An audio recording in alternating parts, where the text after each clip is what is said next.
The morning sun rose slowly over the dusty plains of Burkina Faso, its golden light spilling across endless fields of millet and sorghum.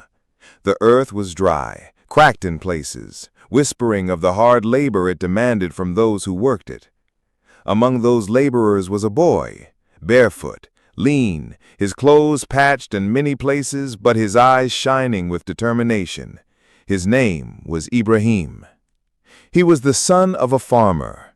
His hands were small, but calloused from carrying water from the well, from cutting grass to feed goats, from helping his father till the stubborn soil.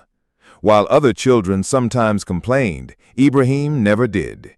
He knew that for his family to eat, every hand mattered, even the hands of a boy. But what set him apart wasn't his strength, it was his mind. At night, when the village grew quiet and lanterns flickered out one by one, Ibrahim sat under the stars with a torn notebook and a stub of a pencil. The millet stalks swayed in the wind as he wrote down words, numbers, and dreams.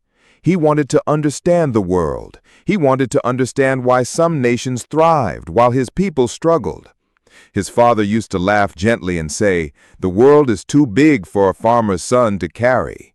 But Ibrahim didn't laugh. He believed even a farmer's son could carry the weight of a nation if his shoulders were strong enough. Life was never easy.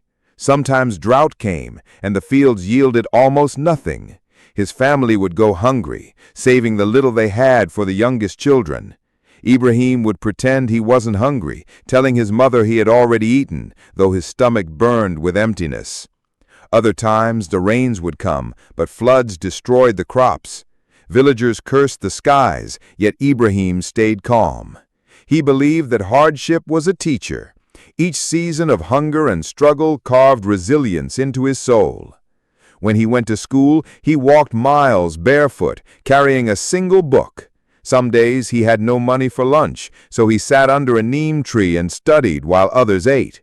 The teachers noticed. He was not just another village boy. He was a boy who wanted to learn everything, who wanted to rise higher than the horizon he saw every morning. And so he studied. He studied until his eyes ached and his hands cramped. He studied until knowledge became his escape, his weapon, his hope. Years passed. Ibrahim grew taller, stronger. His body carried the strength of a farmer, and his mind carried the discipline of endless nights of study. He chose to serve in the military, not for power, not for glory, but because he believed a soldier could protect his people better than a politician sitting in a palace. The uniform fit him well, but it was not the uniform that made him respected. It was his courage. On the battlefield, he stood in front, never behind. He ate the same food as his men, slept on the same rough ground, and faced the same dangers. His soldiers whispered about him. They said, "He is different. He fights like a brother, not like a general." But while he served, he saw something that shook him deeply. He saw villages destroyed, children orphaned, mothers crying. He saw foreign interests using his country like a chessboard, while politicians sat in air-conditioned offices, blind to the suffering of their people. Something inside him broke. He realized that protecting his people was not just about carrying a gun. It was about carrying responsibility, about leading with truth, even if it meant standing against the most powerful. And so, the farmer's son made a decision. He would no longer just be a soldier. He would become a leader. The path was not easy. There were enemies, inside and outside the country.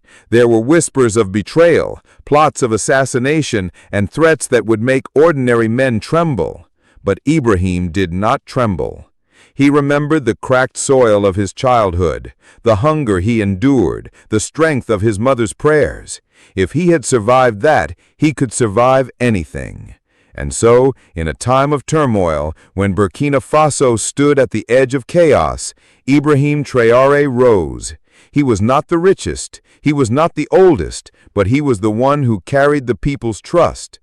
When he took his oath as president, he didn't stand as a man who came from privilege. He stood as the son of a farmer, as the boy who once carried water barefoot, as the soldier who had fought beside his men, as the dreamer who once wrote under the stars. And unlike others who hid behind bodyguards and bulletproof glass, Ibrahim walked among his people. He visited villages without convoys, sat on wooden benches in tea stalls, listened to farmers, students, mothers, and elders. He ate what they ate, drank what they drank. Some world leaders found it strange. They asked, "How can a president walk without protection?" But his people answered for him, "Because his only shield is us. We are his armor." He didn't want to be remembered as a ruler. He wanted to be remembered as a servant of the people. And so, the story of Ibrahim Traoré spread across Africa, across the world. People said, "He was born in the fields, yet he stood in the palace. He was the farmer's son who became the nation's father." For the children who studied under candlelight, he became proof that poverty is not destiny. For the farmers who struggled under the sun, he became proof that their sons could become leaders. For the continent that had been told for centuries it could not rise, he became a symbol that Africa's time had come. And whenever someone asked how a farmer's son could become president, the answer was always the same: because he never forgot where he came from. If you like this story, don't forget to like, share, and subscribe for more powerful stories of courage and leadership. Your support helps us bring more inspiring tales to life.